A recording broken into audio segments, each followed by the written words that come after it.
ایک چیز جتنے جی احمدی حضرات سن رہے ہیں نا، جی شیخ صاحب، ان کو ایک بات کہنا چاہتا ہوں کہ میرے احمدی دوستوں ایک چیز ذہن میں رکھیں کہ آپ کی نظر میں مرزا غلام احمد صاحب قادیانی ایک سچے، ایک صادق، امام صادق، جو بھی آپ ان کو کہتے ہیں، جو بھی آپ ان کو مانتے ہیں،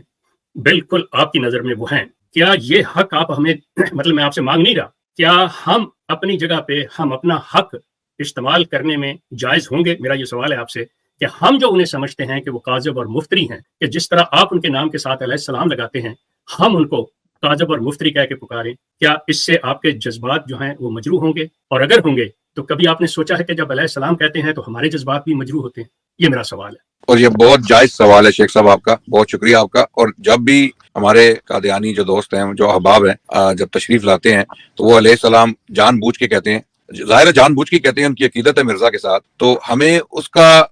ہمارا کچھ بگڑتا تو نہیں ہے، بگڑتا تو ان کا اپنا ہی ہے، لیکن ایک کذاب کو، ایک دجال کو جب علیہ السلام کہا جائے نا تو بہت تکلیف ہوتی ہے۔ جس طرح اس کی بہت ساری مثالیں دی جا سکتی ہیں کہ آپ کسی محفل میں بیٹھے ہوں، وہاں پر ایک شخص کو برا یعنی دیکھیں یہاں پر جو مسئلہ ہے نا، پولائٹلی میں یہ کہنا چاہوں گا کہ یہاں پر مسئلہ جو ہے وہ بلیک اینڈ وائٹ کا ہے۔ مسئلہ یہاں پر ایک یہ ہے کہ ہمارے نزدیک نبوت کا جھوٹا دعویٰ کرنے والا شخص کائنات کا بدترین انسان ہے۔ وہ کوئی ابو جہل یا ابو لہب جیسا نہیں ہے، وہ ان سے بھی زیادہ بدترین انسان ہے، کیونکہ ابو لہب نے نبوت کا دعویٰ نہیں کیا تھا، ابو جہل نے بھی نبوت کا دعویٰ نہیں کیا تھا، وہ کافر تھے، اس میں کوئی شک نہیں ہے۔ لیکن ایک شخص جو اللہ کے نبی کا حق مارنا چاہے، ان کا نام استعمال کر کے غلط نظریات لوگوں کے سامنے پیش کرے اور لاکھوں لوگوں کو گمراہ کر کے ان کو جہنم لے جائے، تو وہ کائنات کا بدترین کافر ہے۔ اتنے کافر تو ابو جہل نے بھی نہیں کیے ہوں گے جتنے مرزا غلام احمد قادیانی نے لوگوں کو گمراہ کر دیا اس میں۔ عدنان بھائی، آپ لوگوں کا ظرف جو ہے نا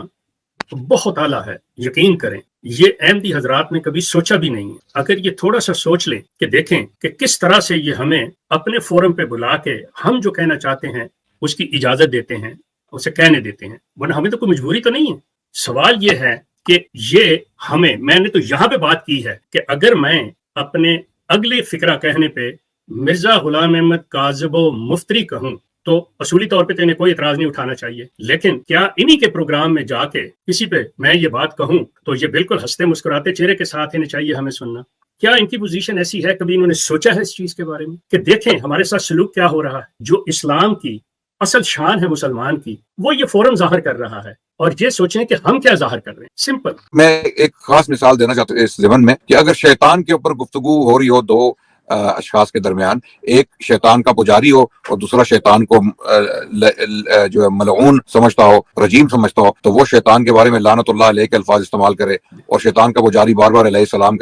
کہے، تو یہ جو ہے نا مناسب نہیں ہوگا گفتگو میں۔ تو اسی لیے بہتر یہ ہے کہ نیوٹرل گراؤنڈ ہونا چاہیے جہاں بھی یہ لوگ علیہ السلام نہ کہیں، ان کا نام صاحب کہہ لیں، ہم صاحب کہیں گے، ہم ایز اے انسانیت انہیں احترام دیتے ہیں، ایز اے انسانیت احترام دیتے ہیں، اور انسانیت کے ناطے ان کو بھی اپنے بھائی بہن کہتے ہیں۔ بصورت دیگر ہمارے ایمان کے حوالے سے، عقیدے کے حوالے سے they are not our brother and sister and they have no respect, they are قاذب and مفتری۔ لیکن جس لیول پہ، کیونکہ اکیڈمک بات ہو رہی ہے لیکن بات ریلیجن کے حوالے سے ہو رہی ہے، تو اس میں دونوں کے جذبات کو ملحوظ خاطر رکھا جائے، اور مطلب یہ جو وہ سمجھتے ہیں اپنے گھر میں سمجھیں، جو ہم سمجھتے ہیں ہم اپنے گھر میں سمجھیں گے، لیکن پبلکلی ہم ان کا انسانیت کے ناطے ان کو مرزا صاحب کہہ کے بلائیں گے، اور یہ بھی مرزا صاحب کہیں بالکل۔ لیکن علیہ السلام ایسی چیز جو صرف اور اسلام کے انبیاء اور قرآن جن کو دیتا ہے ان کے لیے مخصوص ہے، ان کے نزدیک ہوگی اپنے طور پہ، لیکن ہم اسے تسلیم نہیں کرتے۔ جیسے ہم کاذب کہتے ہیں تو یہ تسلیم نہیں کرتے، بالکل اس حوالے سے۔ جی